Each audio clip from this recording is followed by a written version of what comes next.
हाँ तो नमस्कार, आप लोग कैसे हैं? उम्मीद करते हैं बहुत अच्छे होंगे और आप स्वस्थ होकर आप लोग एग्जाम की तैयारी करते होंगे। तो हम लोग ऑब्जेक्टिव सेट में सेकंड पार्ट लेकर आए हैं। 100 ऑब्जेक्टिव को यदि हम लोग एक वीडियो में डालते हैं तो बहुत लंबा वीडियो हो जाएगा, 2.5-3 घंटा का हो जाएगा। तो आप लोग को देखने में आसक्त पैदा हो सकता है, आलस आ सकता है। इसलिए हमने सोचे 100 ऑब्जेक्टिव को 2 पार्ट में बांट देते हैं। एक पार्ट में 50 ऑब्जेक्टिव और दूसरे पार्ट में 50 ऑब्जेक्टिव। तो हम पहले ही सेट का सेकेंड पार्ट लेकर आया हूं। सेकेंड पार्ट में 51 नंबर से स्टार्ट होगा। तो मेरा क्वेश्चन है कि संख्या 144 और 372 का मौसम होगा। 144 और 372 का मौसम होगा। तो 144 को हम लोग गुणनखंड करेंगे, 2 सत्ते 14, 2 दूना 6, 72 मरतबा, फिर 36 दूना 72, 18 दूना 36, 2 नमा 18 और 3 तिया 9। फिर हम लोग 372 का गुणनखंड करेंगे। 372 में 2 एकाम 2, 1 7, 1 पे 7 17, 2 8 16, फिर 1 पे 6 2 12, 2 6 12, यानी 6 दूना 12, 9 17, 2 एकाम ठीक है, 2 नमा 18, 2 तिया 6, फिर 3 से 3 तिया 9, 3 एका 3। अब हमको महत्तम में ये चेक करना था, जैसे 144 है, इसका गुणनखंड है 2 गुने 2 गुने 2। हमको तो ऑब्जेक्टिव निकालना है, 4 मरतबा आया है। फिर 3 गुने 3, 372 है, इसका गुणनखंड 2 गुने 2 गुने 3 गुने 31। देखिए ये मिल गया, इसको हम बाहर निकालेंगे। फिर ये हमको मिल गया, इसको हम बाहर निकालेंगे। फिर देखो 3 मिल गया, इसको बाहर निकालेंगे। 2 दूना 4, 4 तिया 12, अर्थात मेरा महत्तम कितना होगा 12। 144 और 372 का मौसम कितना होगा 12 होगा। अब जिस विधि से निकालिए, हमें ये नहीं करना कि गुणनखंड विधि से या भाग विधि से, हमें ऑब्जेक्टिव में आया है तो हम किसी भी तरीका से महत्तम निकालेंगे। 144 और 372 का मौसम क्या होगा। तो हमने गुणनखंड तरीका से यहाँ पर निकाल लिए हैं, लेकिन हमको ऑब्जेक्टिव बनाना है तो हम आंसर तलाश रहे थे। हम नेक्स्ट क्वेश्चन देखेंगे। यदि अल्फा बीटा गामा बहुपद इतना के शून्यक हो तो alpha beta plus beta gamma plus alpha gamma का मान क्या होगा। हम लोग पढ़े थे कि alpha plus beta plus gamma बराबर पढ़े थे। उसके बाद alpha beta plus beta gamma plus gamma alpha बराबर पढ़े थे। उसके बाद alpha into beta into gamma पढ़े थे। ये 3 फार्मूला पढ़े थे। तो alpha plus beta plus gamma बराबर हम लोग पढ़े थे। इसका फार्मूला हम लोग -b/a पढ़े थे। इसका हम लोग c/a पढ़े थे और इसका शायद हम लोग d/a पढ़े थे। ध्यान देंगे, alpha plus beta plus gamma बराबर -b/a। ध्यान दो यार, alpha plus beta plus gamma बराबर -b/a। Alpha into beta, beta into gamma plus gamma into alpha बराबर c/a। तो हमको इसमें ये चेक करना है, इसका c/a हो जाएगा। क्या हो जाएगा c/a हो जाएगा। तो इस तरह से हमको जो पूछा है वह मेरा मान होगा। यदि बहुपद इतना का एक शून्यक 3 है तो k का मान क्या होगा। अब देखते हैं, मेरा बहुपद जो है x के टर्म में 2x² plus x plus k है और इसका एक शून्यक 3 है। तो शून्यक 3 है ये, यानी x का मान है। शून्यक का मतलब x का मान दिया है। तो हम यहाँ पर करेंगे x के जगह पर 3 डाल देंगे, फिर x के जगह पर 3 प्लस k और शून्यक है, यानी इतना का एक शून्यक ये है। देखो 2 और 3 का स्क्वायर 9, 9 दूना 18 प्लस 3 और प्लस के। अब हम इसको 0 कर देंगे। क्या कर देंगे 0 करेंगे। ध्यान देंगे, 18 3 21 प्लस के इक्वल टू 0। हमको के का मान निकालना है, ये प्लस उधर जाएगा तो क्या हो जाएगा माइनस। के का मान क्या हो गया -21, इसलिए मेरा आंसर ये हो जाएगा। कहता है कि यदि बहुपद इतना कि एक शून्यक हो, यदि आपको द्विघात बहुपद दिया है और उसका एक शून्यक दिया हो तो आप इस तरीका से आप निकाल सकते हैं। जो x का मान है उसको वैलिड कर देंगे, इक्वल टू 0 करके हम लोग क्या करेंगे कैलकुलेशन कर लेंगे। समीकरण इतना के कितने हल होंगे। समीकरण निकाय इतना और इतना के कितने हल होंगे। तो हम लोग सबसे पहले चेक करेंगे a1/a2 पर। a1/a2 हम लोग चेक करेंगे। a1 2 हो गया और a2 6 हो गया, तो 2/6 यानी 2 एका 2 द्वितीय 6। b1/b2 निकालेंगे। b1/b2, b1 का मान 3 है और b2 का मान 5 है, 3/5। देखिए हमको a1/a2 डज नॉट b1/b2 इस नियम को पालन किया, ये समीकरण जो है इस नियम का पालन किया है। तो हम लोग पढ़े थे a1/a2 डज नॉट b1/b2, ये अविरोधी होता है, इसका केवल एक हल होता है। तो हम लोग इसमें क्या करेंगे, केवल एक हल अर्थात अद्वितीय हल होगा। क्या होगा, अद्वितीय हल होगा। क्या होगा मेरे दोस्त, अद्वितीय हल होगा। यदि रैखिक समीकरणों का युग्म असंगत है तो उनके आलेख होंगे। अब देखिए हम लोग पढ़े थे कि a1/a2 डज नॉट b1/b2। हम लोग पढ़े थे a1/a2 equal to b1/b2 does not c1/c2। हम लोग पढ़े थे a1/a2 equal to b1/b2 equal to c1/c2। तीन फार्मूला हम लोग पढ़े थे। a1/a2 डज नॉट b1/b2 और विरोधी केवल एक हल होता है और इसका ग्राफ जो होता है वो प्रतिच्छेदी होता है और इसको संगत कहा जाता है। फिर a1/a2 equal to b1/b2 does not c1/c2, ये जो है इसका नाम विरोधी समीकरण युग्म है, इसका कोई हल नहीं और इसका ग्राफ जो होता है वो समांतर होते हैं और इसको असंगत कहा जाता है। उसके बाद है a1/a2 equal to b1/b2 equal to c1/c2। जब तीनों बराबर होते हैं तो उसे आश्रित समीकरण युग्म कहा जाता है। इसका अनेक हल होते हैं और इसका ग्राफ संपाती होते हैं और संगत होता है। लेकिन मेरा क्वेश्चन क्या है, यदि रैखिक समीकरणों का युग्म असंगत है तो उसके आलेख कैसे होंगे। तो ये आपको समांतर होंगे। क्यों होंगे समांतर, क्योंकि इस नियम को अप्लाई कर रहा है। इस नियम का ये सवाल है आपको। विरोधी समीकरण युग्म का जो है कोई हल नहीं होता, कोई हल नहीं होता है और इसका ग्राफ जो है समांतर होते हैं।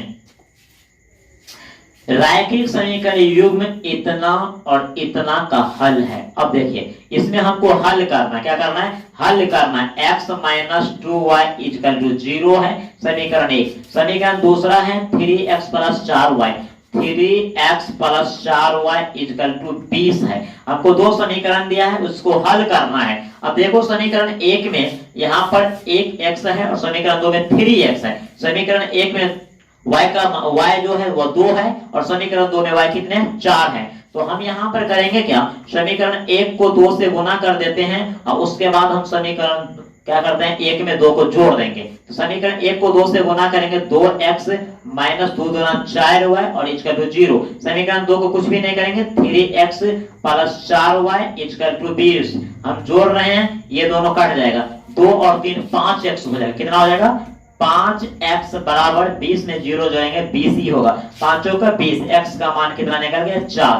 x का मान हमें जब 4 निकल गया है, देख सकते हो, तो हमको लगता है कि ऑप्शन नंबर ए आएगा। क्यों आएगा, क्योंकि आपको देखिए x का मान यहाँ पर 1 है, यहाँ पर 2 है और x का मान 4 है। अब हम y का भी मान देखकर हम अपने मन की संतुष्ट क्या कहते हैं, अपने मन को संतुष्टि दे सकते हैं। हमारा जो x का मान निकला है, अब y का मान निकाल लेते हैं। तो y का मान निकालने के लिए हम समीकरण एक में जो है मान रख देंगे। देखो अब x का मान मेरे को 4 निकला है, मेरे को 4 निकला है। अब ये 4 ये उधर जाएगा तो प्लस होगा, y बराबर कितना हो गया, 2 दूना 4। इसलिए मेरा आंसर क्या हो जाएगा, a। अर्थात इस समीकरण का जो हल होगा, x का मान आपको 4 होगा और y का मान कितना हो जाएगा, 2 हो जाएगा। अब कहते हैं कि यदि 65,117 का मौसा इतना के रूप में हो तो m का मान क्या होगा। तो सबसे पहले हम 65 और 117 का क्या करेंगे, मौसा निकाल लेंगे। तो हम 65 को गुणनखंड करेंगे तो 13 × 5 = 65 हो जाएगा। फिर 117 को गुणनखंड करेंगे तो 13 × 9 = 117 हो जाएगा। अर्थात इसका एचसीएफ जो हमको निकलेगा वो 13 निकलेगा। लेकिन हमको ये नहीं मांग रहा है, हमको ये कह रहा है कि यदि 65 × 117 का मौसा इसके रूप में हो तो m का मान क्या होगा। अब हम लोग देखेंगे 65m - 117, इसका महत्तम कितना निकला, 13 निकला है। अब देखो 65m ये साइड चेंज कर देंगे, माइनस वाला उधर जाएगा तो क्या हो जाएगा, प्लस हो जाएगा। अब देखो 65m बराबर, आपको इसको जोड़ेंगे तो 130 होगा। देखिए 117 में 13 जोड़ेंगे तो कितना होगा, 130 होगा। अब हमको निकालना 65m है। अब m बराबर आपको 130 बट्टा 65 हम भाग देंगे तो m का मान कितना निकल जाएगा, 2। अब देखिए आपको ऑप्शन में 2 है, जी सर 2 है। तो सबसे पहले इस दोनों संख्या का क्या करेंगे, हम महत्तम निकाल लेंगे और उसका जो फॉर्म दिया उसके रूप में हम इसको ट्रांसफर करेंगे और कैलकुलेशन करने के बाद मेरा m का मान क्या निकल रहा है, 2 निकल रहा है। क्या निकल रहा है, 2 निकल रहा है।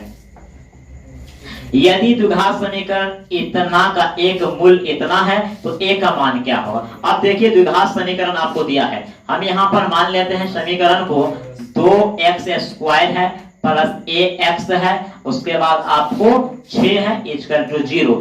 इस समीकरण का एक शून्यक दिया है जिसका मान 2 है। इसका मान क्या है, 2। तो x के जगह पे इसका मान हम वैलिड करेंगे, a गुने x का मान 2 है प्लस 6 इक्वल टू 0। देखिए 2 का स्क्वायर 4 होगा, 4 दूना 8 हो जाएगा। इसको गुना करेंगे तो 2a हो जाएगा प्लस 6 इक्वल टू 0। देखना है मुझे 8 6 14 यानी 2a प्लस 14 इक्वल टू 0। हम साइड चेंज करेंगे,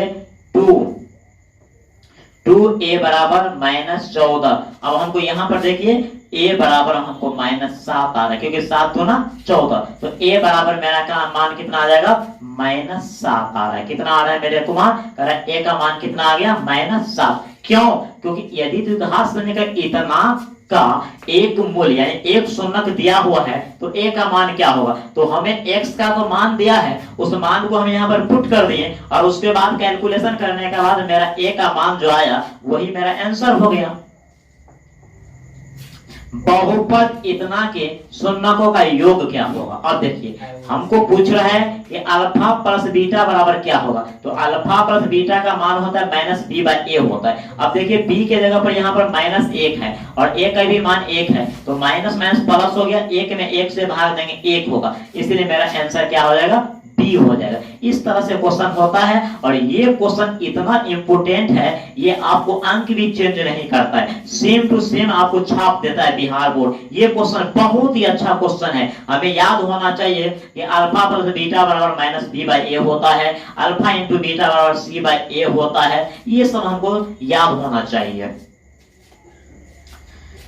समीकरण इतना के मूल निम्नलिखित में से कौन होंगे। समीकरण इतना के मूल निम्नलिखित में से क्या होंगे। अब देखिए यहाँ पर x² है -2x + 1 बराबर 1 है, ये दोनों कट जाएगा तो x² - 2x उधर नहीं कुछ तो 0 होगा। अब देखा जाएगा जब उधर, अब हम इसको कर क्या सकते हैं, हम x यदि कॉमन ले लेते हैं x - 2 = 0। अब देखिए x - 2 = 0 हो गया, तो अब हम क्या कर सकते हैं, x बराबर आपका 2, x का मान 2 आ गया और एक x का मान 0 है। क्यों आएगा x का मान 0, क्योंकि इसको हम x - 2 अगर हम ये आपको यहाँ पर जो लिए x - 2 बराबर जो हमने लिए हैं, तो ये यहाँ पर आपको ये क्या है, आपको इसको समझना पड़ेगा। देखिए ax² + bx + c = 0, जहां a डज नॉट 0 होना चाहिए। अब हमको यहाँ पर सवाल है x² + bx, यहाँ पर c का मान क्या है, 0 है।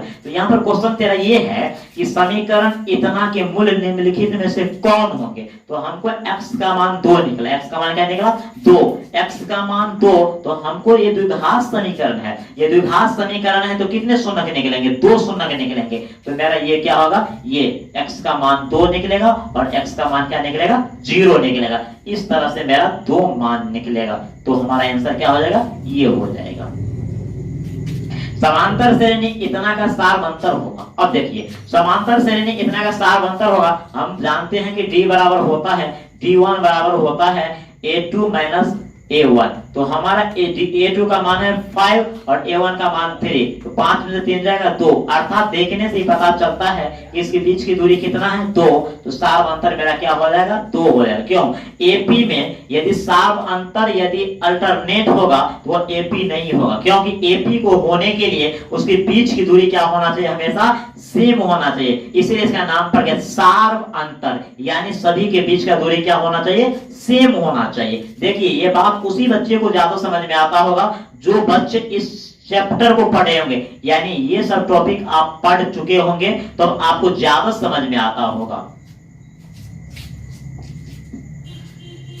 यदि इतना इतना इतना समांतर श्रेणी में हो तो x का मान क्या होगा। अब देखिए इसमें x का मान निकालना है, तो x का मान निकालने के लिए हम a2 में से a1 को घटा देंगे। ऐसे a2 माइनस a1 बराबर a3 माइनस a2, इस तरह से हम इसको करेंगे। तो 5x plus 1 minus 2x plus 3, अब बराबर इसको करना है, क्या करना है, बराबर करना है 6x plus 3 minus 5x plus 1। अब देखो इसको करना क्या है, 5x प्लस 1 माइनस से गुना होगा तो ये दोनों माइनस हो जाएगा। उधर देखिए 6x प्लस 3, ये दोनों माइनस हो जाएगा, क्या हो जाएगा, माइनस। अब इसको ये देखना है कि 5x में से 2x घटाएंगे तो कितना हो जाएगा, 3x, और इसको घटाएंगे तो माइनस 2 हो जाएगा। 6x में से 5x घटाएंगे तो 1x होगा, 3 में से घटाएंगे तो कितना हो जाएगा, हमको 2 प्लस में। अब ये देखना है x वाले को एक तरफ करना है और बिना x वाले को एक, तो 3x, ये x इधर आएगा तो माइनस हो जाएगा और ये उधर जाएगा तो प्लस, यानी चर को एक तरफ किए और अचर को एक तरफ किए। अब यहां से देखो 3x में से 1x जाएगा तो 2x, इधर हो जाएगा 4, x बराबर 2 दूना 4। x का मान कितना निकल गया हमको, x का मान हमको 2 निकल गया। कितना निकल गया, 2। अब इसमें देखो x का मान 2 है, हाँ जी x का मान 2 है। हमने क्या किए, a2 में से a1 को घटाए बराबर a3 में से a2 को घटाए। हमने कैलकुलेशन की, कैलकुलेशन करने के बाद मेरा x का मान कितना निकला, 2। अब ये मत पूछना सर ये कैसे कैलकुलेशन हो गया, हम लोग जोड़ घटाव गुना जानते हैं। क्या जानते हैं, जोड़ घटाव गुना अच्छे से जानते हैं। अब समांतर श्रेणी इतना का 8वां पद क्या होगा। अब देखो यहाँ पर a का मान दिया है 117 और d हम निकालेंगे तो 104 में से 117 घटाएंगे, तो 104 में से हम 117 घटाएंगे तो हम बड़े में से छोटा घटाएंगे, माइनस करेंगे, 7 में से 4 गया 3, ये 1, ये हो गया 0, अर्थात -13। कितना हो गया, d का मान -13 हो गया। अब हमको 8वां पद निकालना है, 8वां पद a8, तो a प्लस 7d, a का मान है 117, 7d का मान है -13। देखो 117, 7 और 13 का गुना करेंगे, 13 पंचे 65, 13 छक 18, 13 सत्ते 91। और 117 में से हम 91 को घटाएंगे और 117 में से 91 को घटाना है तो 7 में से घटाएंगे 6, 11 में से 9 घटाएंगे तो आपको 26 आ रहा है। कितना आ रहा है, 26। अब तुम लोग देखो कि आपके ऑप्शन में 26 कहीं दिया है, जी आपके ऑप्शन में 26 दिया है। क्या बोला है कि इस एपी का 8वां पद क्या होगा। हम लोग पढ़े थे किसी भी एपी का कोई भी पद निकालना है तो हमें ए चाहिए और डी चाहिए, हम कोई भी पद निकाल सकते हैं। फिर नेक्स्ट क्वेश्चन देखेंगे, यदि ए बी एवं सी किसी त्रिभुज एबीसी के शीर्ष हो तो इसका केंद्रक क्या होगा। अब देखना है इसका केंद्रक क्या होगा। त्रिभुज है तो 3 बिंदु होगा, एक को ए मान लिए हैं, दूसरा को बी मानते हैं और तीसरा को सी मानते हैं। -1,4 है, उसके बाद आपको 5,2 है, उसके बाद आपको -4 और -15 है। इस तरह से मेरा बिंदु है। अब त्रिभुज का केंद्रक निकालना, इसको केंद्रक कहते हैं, इसको क्या कहते हैं, इसको केंद्रक कहते हैं, इसी को इसको केंद्रक कहते हैं। ये आपको केंद्रक हो गया, ये आपको केंद्रक हो गया, ये हमको निकालना है। मान लेते हैं ये डी है। अब त्रिभुज का केंद्रक जो होता है, त्रिभुज का जो केंद्रक होता है वो x1 plus x2 plus x3 होता है, बाय 3 होता है। फिर y1 plus y2 plus y3 upon 3 होता है। अब देखो x1 x2 x3, तो अब x1 x2 x3 को जोड़ेंगे, -1 प्लस 5 और आपको -4 अपॉन 3, -1 प्लस 5 -4/3। देखो ये दोनों जुड़ के -5 हो जाएगा और +5 है तो 0/3, इसका जो मेरा 0 निकला है, ये x का मान निकला। किसका मान निकला है, x का। अब y का मान निकालेंगे हम, तो y का मान 4 2 -15, 4 है +2 है और -15 हो जाएगा 3। तो 4 दूनी 6, 15 में से 6 घटाएंगे तो -9/3 यानी -3, 3 दिया 9। अब देखो 0 निकला है और -3 निकला है, 0 निकला है और -3 निकला है, यानी 3 बिंदु दिया है, तीनों x को जोड़कर 3 से भाग देंगे और तीनों y को जोड़कर 3 से भाग देंगे। अब माइनस प्लस तो हम लोग जानते हैं कि माइनस होता है, हमें कैलकुलेशन करने के बाद x का मान 0 आया और y का मान -3 आया, इसलिए मेरा बिंदु ये सही हो गया। दो समरूप त्रिभुजों के क्षेत्रफलों का अनुपात इतना है तो उनकी संगत माध्यिका का अनुपात क्या होगा। अब देखिए दो समरूप त्रिभुज है, हम लोग पढ़े थे थ्योरम में, दो समरूप त्रिभुज का जो क्षेत्रफल होता है उनके संगत भुजाओं के क्षेत्रफल के अनुपात होता है। ध्यान देंगे ये हमारा, ये मान लेते हैं A है, ये B है, ये C है और ये D है। देखिए अब इसको हम मान लेते हैं E मान लेते हैं और उसके बाद F मान लेते हैं, उससे नहीं तो इसलिए काम करते हैं, इसको M मान लेते हैं, ये D हो गया, ये E हो गया और ये F हो गया और ये N हो गया।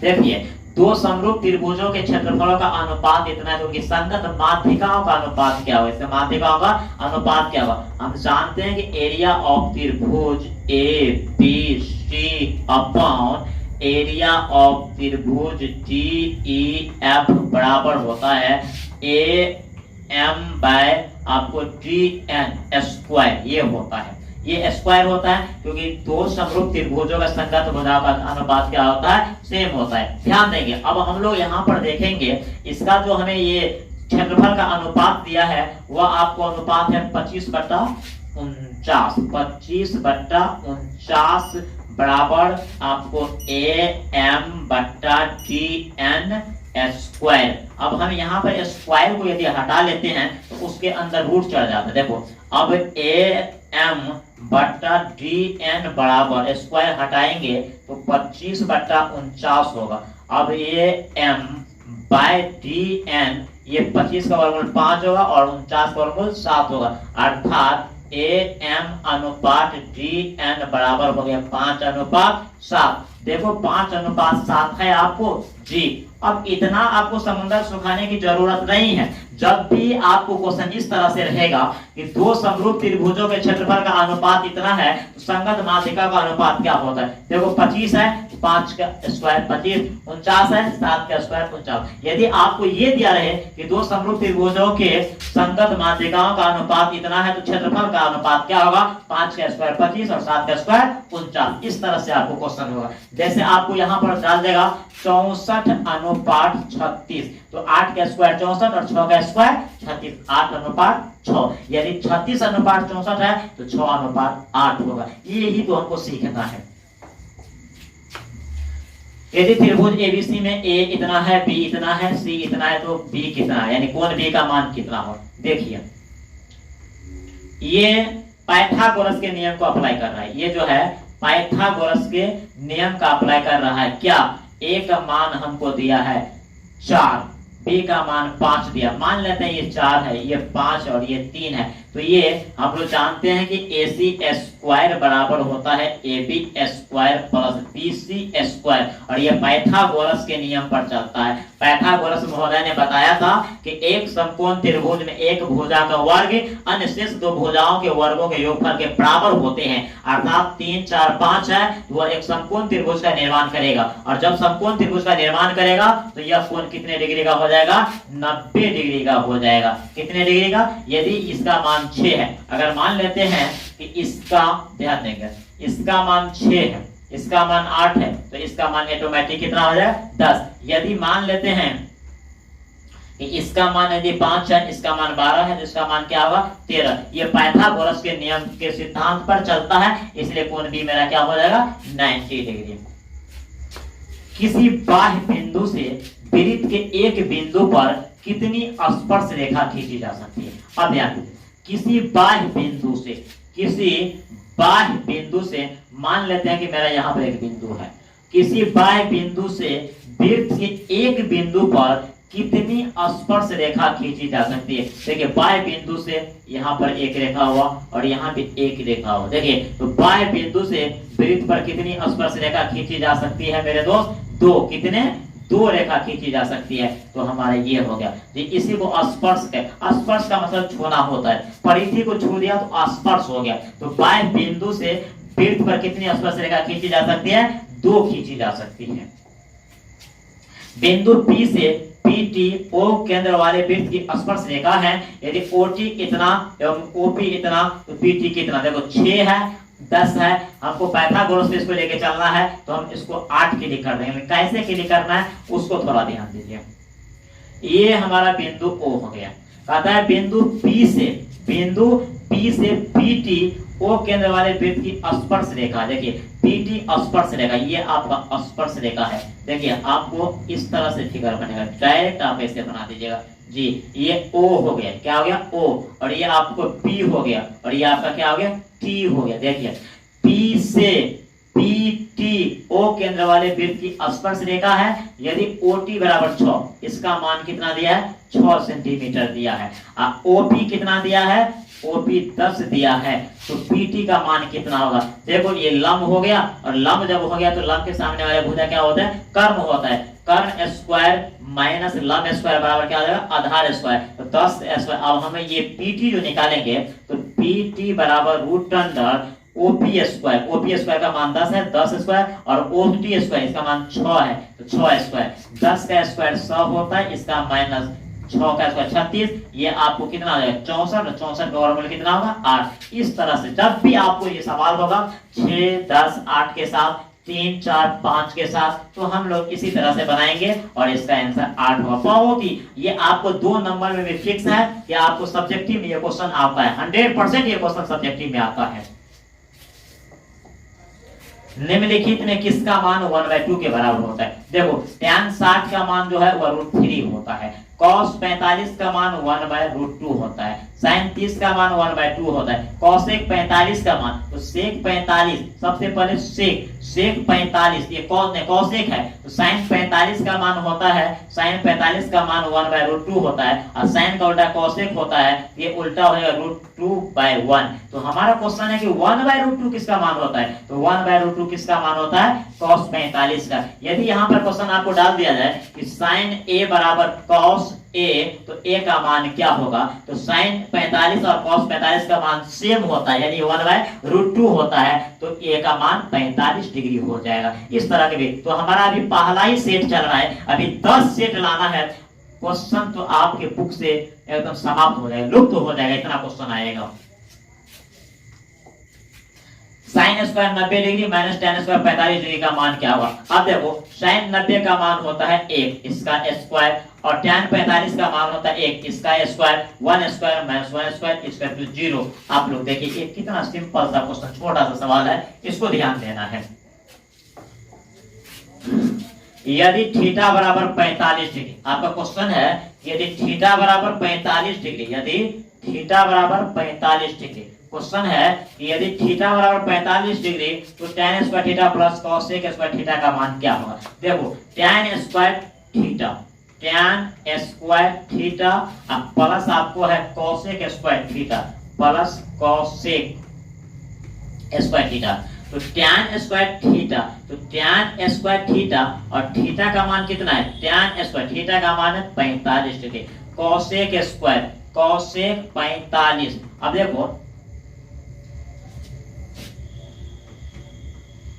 tan 45 का मान 1 होता है 1 स्क्वायर, cosec 45, तो sin का उल्टा cosec होता है, इसका हो जाएगा √2/1, इसका स्क्वायर, 1 का स्क्वायर 1 और √2 का स्क्वायर 2 होगा, यानी 1 तो नीचे में कोई टिका नहीं का, तो 2 1 3 हो जाएगा। कितना हो जाएगा? 3। आप लोग देखो ऑप्शन में 3 है। क्या कहा है कि यदि थीटा की जगह हम 45 डिग्री ले लेते हैं तो tan square theta plus cosec square theta क्या होगा? तो tan square 45 degree plus cosec square 45 degree, tan 45 का मान 1 होता है, स्क्वायर है तो स्क्वायर दे दिए, cosec 45 का मान √2 होता है, नीचे में 1, तो 1 का कोई वैलिडिटी नीचे वाले को नहीं होता है, √2 का स्क्वायर 2 होता है, हम 1 और 2 को जोड़ दे तो कितना हो गया? 3 हो गया। ये सिंपल कैलकुलेशन है इसका।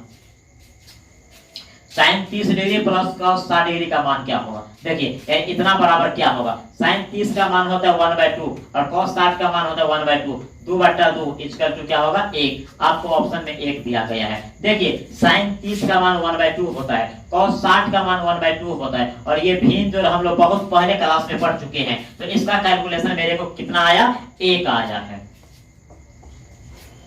यदि sec square theta into 1 plus sine theta इतना बराबर 1 होना चाहिए। यहाँ पर क्या है, यहाँ पर आपको यदि sec square theta into 1 plus sine theta इतना, तो k का मान क्या होगा, यहाँ पर k का मान क्या होगा। देखो क्वेश्चन में कुछ डॉट लग रहा है, यहाँ पर क्वेश्चन में कुछ डॉट बुझा रहा है। यहाँ पर आपको देख लेते हैं क्या होता है। sec square theta 1 plus sine theta, उसके बाद है 1 माइनस साइन थीटा। यहाँ पर है sec स्क्वायर थीटा को हम लोग कैसे लिख सकते हैं, 1/cos स्क्वायर थीटा लिख सकते हैं। नहीं तो इसको रहने देते हैं। sec square theta a plus B और a minus B, a square minus b square. देखो sec स्क्वायर थीटा 1 का स्क्वायर 1 होता है, साइन स्क्वायर अपना जगह पर है। sec square theta 1 minus sine square का फॉर्मूला होता है cos स्क्वायर थीटा। ध्यान देंगे, अब sec स्क्वायर थीटा को हम लोग 1/cos स्क्वायर थीटा लिख सकते हैं, और ये cos स्क्वायर थीटा ये कट गया, हमको 1/1 इक्वल टू 1 हमारा आंसर है। ये जो हमारा सवाल दिया है कि यदि sec square theta into 1 plus sine theta into 1 plus sine theta का मान क्या होगा, ये नहीं होगा, यहाँ पर के नहीं होगा, ये फालतू लिखा गया, ये नहीं होगा। इसलिए इसका मान क्या होगा, यानी इसका मान क्या होगा, तो इसका मान क्या होगा, मुझे 1 होगा। इसका मान कितना निकलता है कैलकुलेशन करके 1। देखो क्या किया, sec स्क्वायर थीटा अपने जगह पर है, a प्लस बी और a minus B, a square minus b square. देखो sec स्क्वायर थीटा अपने जगह पर है, 1 का स्क्वायर 1 होता है, sin स्क्वायर थीटा अपने जगह पर, sec स्क्वायर थीटा देखो ऐसे ही नोट कर दिए। 1 माइनस sin स्क्वायर का फार्मूला होता है cos स्क्वायर। देखो sec स्क्वायर थीटा को चेंज कर दिए 1/cos स्क्वायर में, ये दोनों कट के 1 आ गया, अर्थात ये जो मेरा लिखा गया ये फालतू लिखा गया है। एक अर्धवृत्ताकार खेत का क्षेत्रफल क्या होगा यदि व्यास 24 सेंटीमीटर है। जब d का मान हमें 24 सेंटीमीटर है तो r का मान हमें 12 हो जाएगा। कितना होगा, 12 हो जाएगा। और अर्धवृत्त का क्षेत्रफल होता है 1/2 गुने पाई r स्क्वायर। हमको पाई में ही आंसर है, तो 1/2 देखिए पाई और r का मान हो गया 12, तो 12 का स्क्वायर देखो 2 छक्का 12, 12 छक्का 72 पाई cm स्क्वायर। देखो 72 पाई cm स्क्वायर। क्यों, कि अर्धवृत्त का क्षेत्रफल होता है 1/2 गुने पाई r स्क्वायर या पाई r स्क्वायर बाय 2 होता है।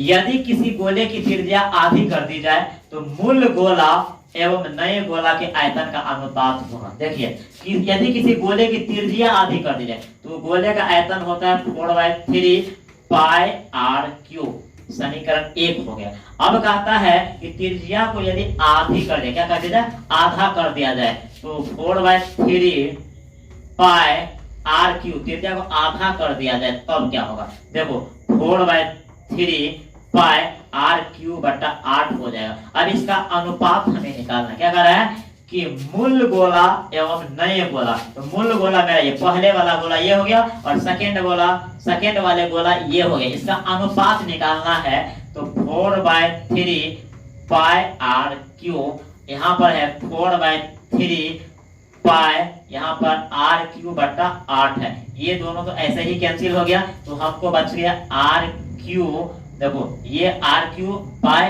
r क्यूब बाय 8 होगा। इसको हम लोग चेंज करेंगे तो r क्यूब, ये 8 जाएगा ऊपर, ये आएगा नीचे, ये दोनों कट गया, 8/1 यानी 8:1 हुआ। देखो आपको दिया है 8:1, यानी गोले का जो त्रिज्या है वह आधा कर दिया, तो मेन गोला और नए गोला के आयतन का अनुपात क्या होगा, तो 8:1 होगा।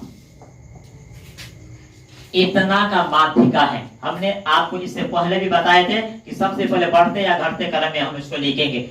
1 2 4 5 6 7 9 काउंटिंग करेंगे, 3 3 6 1 7, n बराबर आपको 7 आया, जो कि विषम संख्या क्या है, विषम संख्या है। जब आपको विषम संख्या आता है तो माध्यक बराबर होता है n+1/2। 2वां पद, यानी ये जो निकलेगा मेरा वह पद होगा। देखेंगे तो n का मान 7 है, प्लस 1/2 हमको निकल जाएगा 8/2, यानी चौथा पद। कौन सा पद निकलेगा?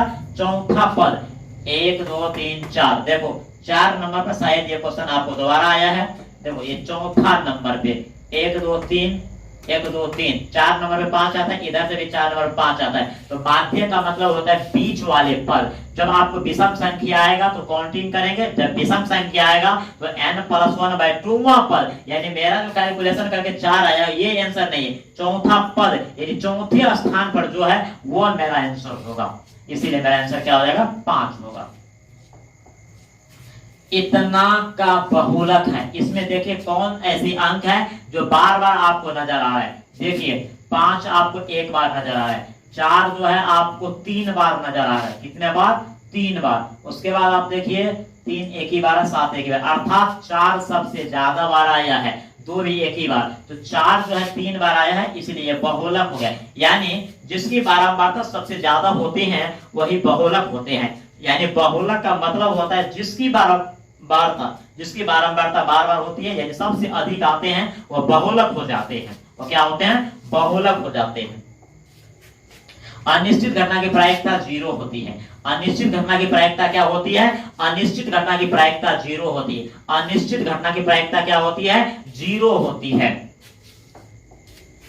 अच्छी तरह से फेंटी गई ताश के 52 पत्तों की एक गट्टी से एक पत्ता या तिरछा निकाला जाता है। या तिरछा का मतलब होता है बिना देखकर निकाला जाता है, तो उसके बेगम होने की प्रायिकता क्या होती है? अब देखो ताश में 52 पत्ते होते हैं जो 13 भागों में बांटा होता है, एक पत्ता 4 होता है, यानी 13 चौके 52। जैसे बेगम है तो 4, बादशाह है तो 4, गुलाम है तो 4, राजा है तो 4, ठिकरी है तो 4, यानी 52 पत्ते को 13 भागों में बांटा गया है। तो हमको कहा था एक पत्ता निकाला गया है, तो एक पत्ता या तिरछा बिना देखकर निकाला गया है, तो हमको बेगम होने की प्रायिकता क्या होगी? तो देखो 4 बट्टा हम ऐसे 52 कर देंगे, क्योंकि बेगम की संख्या 4 होती है। 4 एक 4 और 13, 13 चौका 52, अर्थात 1/13। देखो यहाँ पर किसी भी पत्ता का बोल देगा, चाहे बादशाह ही क्यों ना बोल दे, क्योंकि पत्ता की संख्या 4 होता है। तो जितना संख्या होता है वो ऊपर में और टोटल जितना होता है वह नीचे में। तो इस तरह से मेरा जो क्वेश्चन है 1/13 आंसर देगा।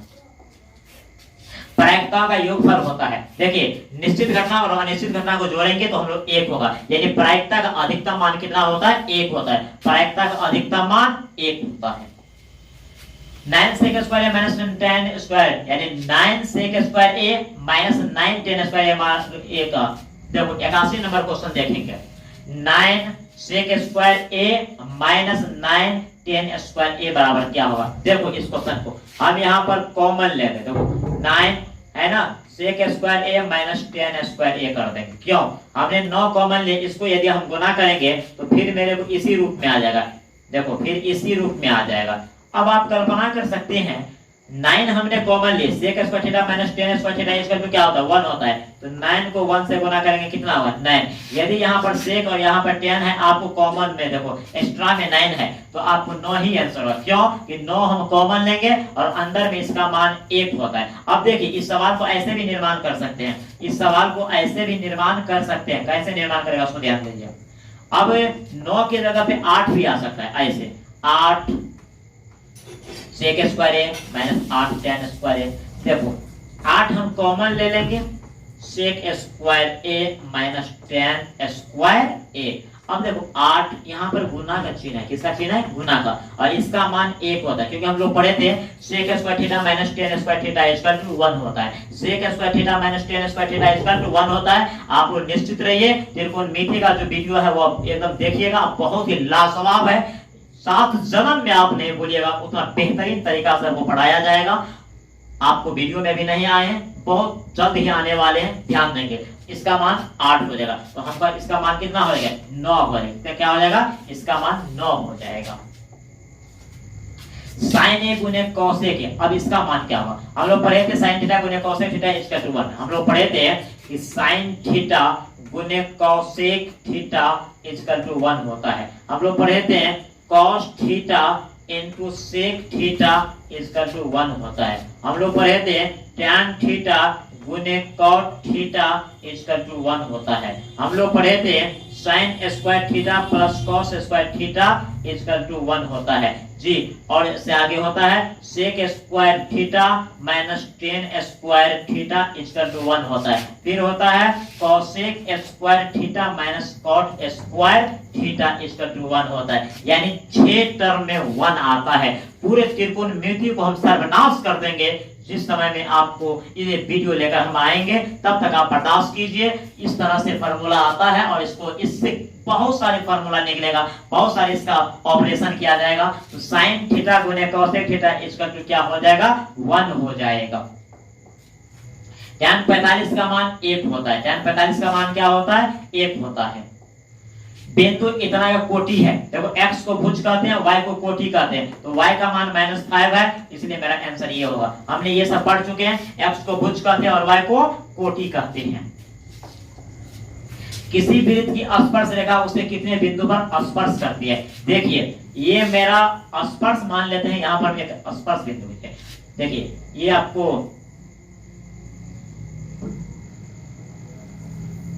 ये इस यहाँ पर हमने एक रेखा खींची। स्पर्श का मतलब है छूना। देखो किसी वृत्त की स्पर्श रेखा उसे कितने बिंदु पर स्पर्श करेगी। देखिए एक बिंदु पर स्पर्श करेगा। कितने बिंदु पर स्पर्श करेगा एक बिंदु पर। कितने बिंदु पर स्पर्श करेगा एक बिंदु पर स्पर्श करेगा।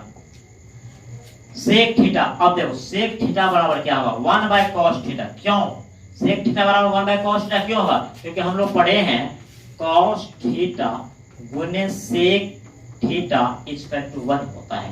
तो cos थीटा बराबर 1 बाय सेक थीटा होता है और सेक थीटा बराबर 1 बाय cos थीटा होता है। देखो तो हमको दिया है ये दिया है, कौन सा टर्म दिया है हमको सेक थीटा यानी इतना। तो सेक थीटा बराबर 1 बाय cos थीटा ये फार्मूला है, इसका कोई बीज नहीं है, फार्मूला है।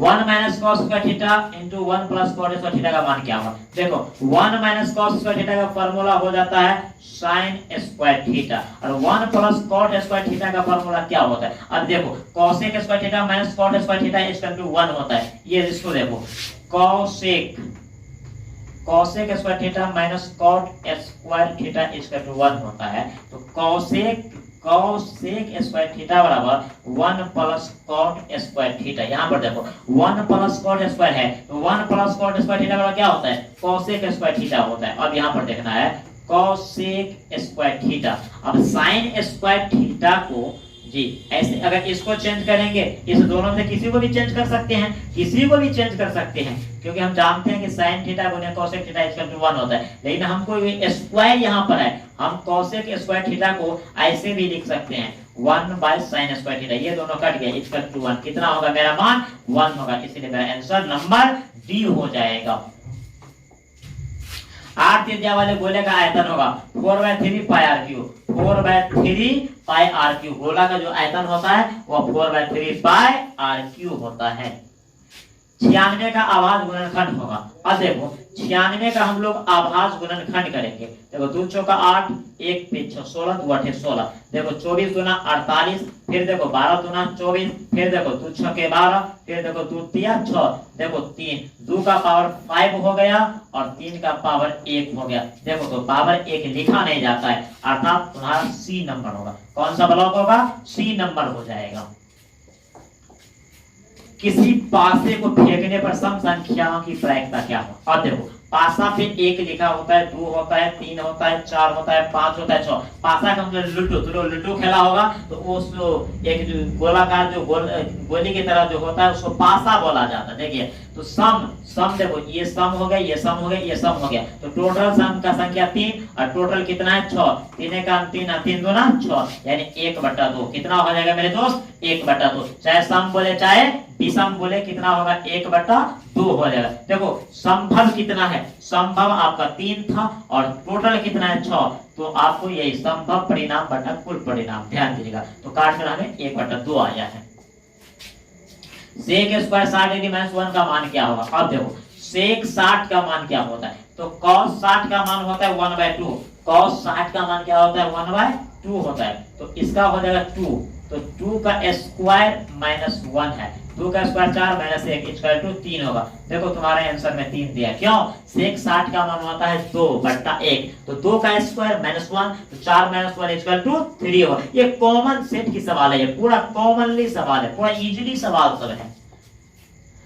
इतना कि सुनक अल्फा तथा बीटा हो तो अल्फा प्लस बीटा का मान क्या होगा? अल्फा प्लस बीटा का जो मान है वो माइनस बी बटा ए होता है, तो ये आपको हो जाएगा -5/1 यानी -5 आपका बी हो जाएगा। क्या हो जाएगा? -b हो जाएगा। कितने कितने दो अंकों की संख्या 3 से विभाजित होगा? देखो 3 अंकों से विभाजित होने वाली संख्या कितने कितने कितने दो अंकों की संख्या नहीं, कितने दो अंकों की संख्या 3 से विभाजित होगा जी, कितने दो अंकों की संख्या 3 से विभाजित होगा? देखो 3 से विभाजित होने वाला, 3 से विभाजित होने वाला दो अंकों की संख्या, दो अंकों की संख्या, तो 3 से क्या कटेगा? 12 कटेगा, 15 कटेगा, 18 कटेगा, 21 ऐसे ऐसे डॉट 99 तक देगा। कितना जाएगा? 99 तक। अब हमको ये ट्राई करना है, ए का मान मुझे 12 हो गया, ये एपी का सवाल है, डी का मान 3 हो गया और अंतिम पद कितना हो गया? 99। अब एन का फॉर्मूला हम लोग जानते हैं, an बराबर होता है a plus n minus 1 into D होता है। अब an का मान 99 है, a का मान हमें 12 है, n मुझे निकालना है, d का मान आपको 3 है। देखो 99 इधर 12 हो गया, 3n माइनस 3। अब देखो 99 बराबर 12 में से 3 जाएगा 9 हो जाएगा, प्लस आपको 3n हो गया। अब देखो साइड चेंज कर देंगे, 99 इधर 9 आ गया तो माइनस, इधर 3n बराबर आपको 90 हो गया। देखो n बराबर 30 दिया, 90, n का मान 30, इसलिए आपका आंसर नंबर बी होगा। यानी दो अंकों की संख्या 30 वो है जो 3 से कटेगा, यानी 3 से कटने वाले संख्या दो अंकों का कितना है? 30 है। हमें एपी का फुल्ली जानकारी होना चाहिए, किसी भी चैप्टर का आपको जानकारी यदि फुल्ली है तो सवाल किसी भी तरह से घुमा के पूछेगा तो हम भी घुमा फिरा के आंसर ला देंगे। फिर आगे की क्वेश्चन देखो, यदि इतना बड़ा इतना तो कॉट का मान कितना? यदि साइन ए बराबर 8/17 है, देखो साइन ए बराबर 8/17 है, साइन का फॉर्मूला p/h होता है, हमें क्या निकालना है? p निकालना है। अब देखो b जो हमें निकालना है, साइन का p/h होता है, हमें b निकालना है, 17 का स्क्वायर माइनस 8 का स्क्वायर होगा। देखो अब 17 का स्क्वायर 289 होता है, 8 का स्क्वायर 64 होता है, 289 में से 64, 9 में से 4 जाएगा 5 होगा और 8 में से 6 गया 2 होगा, ये 225 अर्थात 15 निकल गया। हमें निकालना क्या है? हमको निकालना है कॉट। क्या निकालना है? कॉट का मान। कॉट का मान होता है b/p होता है, b का मान मुझे निकल गया 15 और p का मान देखो आपको 8 दिया है, यानी 15/8। देखो 15/8 कहां पर है? 15/8 यहाँ पर ऑब्जेक्टिव है, थोड़ा फास्ट कर देते हैं क्योंकि हम लोग इसको कैलकुलेशन सिर्फ जानना है कि इसका आंसर कैसे होता है, तो हमारा आंसर ये लॉक कर दिए।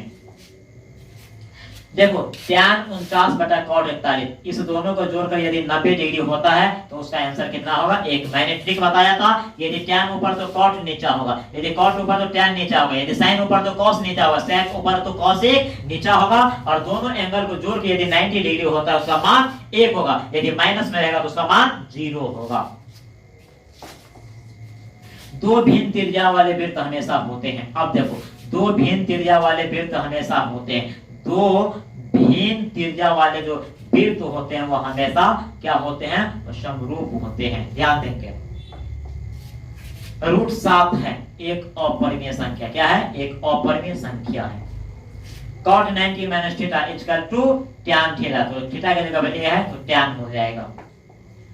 बिंदु इतना और इतना दोनों अवस्थित हैं, ये दोनों जो है अवस्थित किधर है? देखो ये x हो गया, ये x डाइस हो गया, ये y हो गया और ये y डाइस हो गया। देखो 3 और 2, ये x का मान मान लेते 3 है और y का मान 2, यहाँ पर एक बिंदु आएगा 3 और 2।